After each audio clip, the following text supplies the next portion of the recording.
Isang hinihinalang gun runner ang tuluyang nahuli ng mga operatiba ng Orion PNP sa ikinasang buy-bust operation sa Orion, Bataan. Narito ang report mula kay Patrolwoman Janice Bulahaw.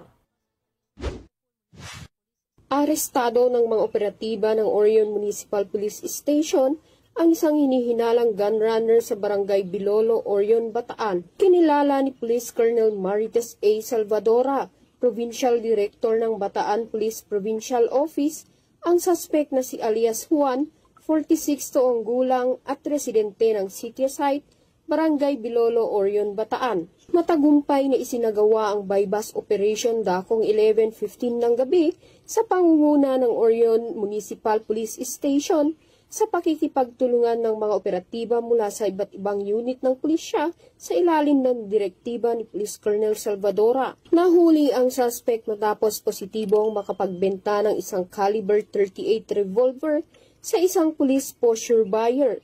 Sa isinagawang protective search, na-recover din mula sa kanya ang marked at budol money, gayon din ang 4 na bala ng baril. Inaresto ang suspect sa bisa ng aktwal na pagkakasangkot sa ilegal na pagbebenta ng baril at sasampahan ng kasong paglabag sa Republic Act 10591 o ang Comprehensive Firearms and Ammunition Regulation Act. Ayon kay Police Colonel Salvadora, ang operasyong ito ay bahagi ng piniigting na kampanya ng ating kapulisan laban sa ilegal na armas.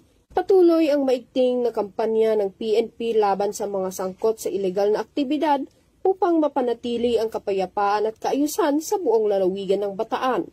Mula dito sa gitnang Luzon, ako ang inyong PNN correspondent, Patrolwoman Janice Bulahaw, alagad ng batas, tagataguyod ng Balitang Pulis.